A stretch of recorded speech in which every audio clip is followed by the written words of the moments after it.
ରାଧେ ଶ୍ୟାମ। ତ ଚାଲନ୍ତୁ ଆଜି କିଛି ନୂଆ ଜ୍ଞାନ ନେବା। ୟ ସନ୍ନ୍ୟାସମିତି ପ୍ରାହୁୟର୍ଗୋ ତ ବିଧି ପାଣ୍ଡବ ନ ହ୍ୟୁସନ୍ୟସ୍ତ ସଂକଳ୍ପ ୟୋଗୀ ଭବତି କଞ୍ଚନ। ହେ ଅର୍ଜୁନ, ଯାହାକୁ ସନ୍ନ୍ୟାସ କହନ୍ତି ତାହାକୁ ତୁମେ ଯୋଗ ବୋଲି ଜାଣ। କାରଣ ସଂକଳ୍ପ ତ୍ୟାଗ ନ କରି କୌଣସି ପୁରୁଷ ଯୋଗୀ ହୋଇନଥାନ୍ତି। ଅର୍ଥାତ୍ କାମନା ତ୍ୟାଗ ଉଭୟ ମାର୍ଗରେ ଅତ୍ୟନ୍ତ ଆବଶ୍ୟକ। ତେବେ ତ ସରଳ ହୋଇଗଲା ଯେ କହିଦିଅ ଆମେ ତ ସଂକଳ୍ପ କରୁନାହୁଁ ଏବଂ କହିଗଲୁ ଯୋଗୀ ସନ୍ନ୍ୟାସୀ। ଶ୍ରୀକୃଷ୍ଣ କହନ୍ତି ଏପରି କଦାପି ନୁହେଁ।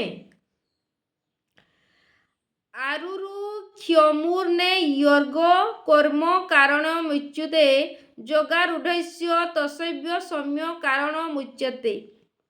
ଯୋଗରେ ଆରୂଢ଼ ହେବା ଇଚ୍ଛାଯୁକ୍ତ ମନଶୀଳ ପୁରୁଷ ନିମନ୍ତେ ଯୋଗ ପ୍ରାପ୍ତି କର୍ମ କରିବା ହିଁ କାରଣ ଅଟେ।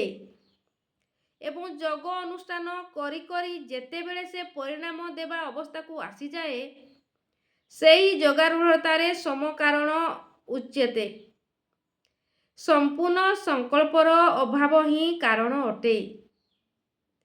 ଏହା ପୂର୍ବରୁ ସଂକଳ୍ପ କେବେ ପିଣ୍ଡ ଛାଡ଼ି ନଥାଏ।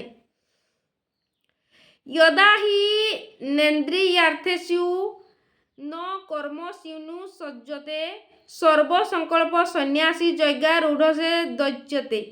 ଯେଉଁ କାଳରେ ପୁରୁଷ ନା ତ ଇନ୍ଦ୍ରିୟମାନଙ୍କ ଓ ଭୋଗରେ ଆସକ୍ତ ହୋଇଥାଏ ଏବଂ ନା କର୍ମରେ ହିଁ ଆସକ୍ତ ହୋଇଥାଏ, ଯୋଗର ପରିପକ୍ୱ ଅବସ୍ଥାରେ ପହଞ୍ଚିଗଲା ପରେ ତାକୁ କର୍ମ କରିବାକୁ ଖୋଜିବା। କର୍ମ କରି କାହାକୁ ଖୋଜିବା? ଅନ୍ତନିୟତ କର୍ମ ଆରାଧନା ଆବଶ୍ୟକତା ରହିନଥାଏ। ତେଣୁ ସେ କର୍ମରେ ମଧ୍ୟ ଆସକ୍ତ ହୋଇନଥାଏ। ସେହି କାଳରେ ସର୍ବ ସଂକଳ୍ପ ସନ୍ନ୍ୟାସୀ ସମସ୍ତ ସଂକଳ୍ପର ଅଭାବ ହୋଇଥାଏ। ତାହା ହିଁ ସନ୍ନ୍ୟାସ, ତାହା ହିଁ ଯୋଗାରୂଢ଼। ଏହା ବ୍ୟତୀତ ରାସ୍ତାରେ ସନ୍ନ୍ୟାସ ନାମରେ କୌଣସି ବସ୍ତୁ ନଥାଏ। ଏହି ଯୋଗାରୂଢ଼ତାରୁ ଲାଭ କ'ଣ? ଉଦ୍ଧରେଦାତ୍ମନାତ୍ ପାନନ ସାଧୟତେ ଆତ୍ମୈବ ହ୍ୟାତ୍ମନୋ ବନ୍ଧୁରମୈବ ରିପୁରାତ୍ମନୋ। ହେ ଅର୍ଜୁନ, ମନୁଷ୍ୟକୁ ନିଜ ଦ୍ୱାରା ନିଜର ଉଦ୍ଧାର କରିବା ଆବଶ୍ୟକ। ନିଜର ଆତ୍ମାକୁ ଅଧୋଗତିରେ ନ ପକାନ୍ତୁ। କାରଣ ଏହି ଜୀବାତ୍ମା ସ୍ୱୟଂ ନିଜର ମିତ୍ର ଏବଂ ଏହା ନିଜର ଶତ୍ରୁ ଅଟେ। କେବେ ଏହା ଶତ୍ରୁ ହୋଇଥାଏ ତ ଏବଂ କେବେ ମିତ୍ର ହୋଇଥାଏ। ଏହା ଉପରେ ଭଗବାନ ଆଗକୁ କ'ଣ କହୁଛନ୍ତି ସେହି ବିଷୟରେ ପୁଣି ଜାଣିବା। ଏକଥା ସମ୍ପୂର୍ଣ୍ଣ ସତ ଯେ ଆମର ନିଜ ଆତ୍ମା କେତେବେଳେ ଆମର ଶତ୍ରୁ ଅଟେ ଓ କେତେବେଳେ ଆମର ମିତ୍ର ଅଟେ, ସେହି ବିଷୟରେ ଆମେ ସମ୍ପୂର୍ଣ୍ଣ ଭାବରେ ଭଲ ଭାବରେ ଜାଣିବା।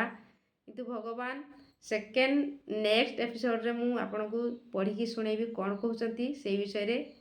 ତ ରାଧେ ଶ୍ୟାମ।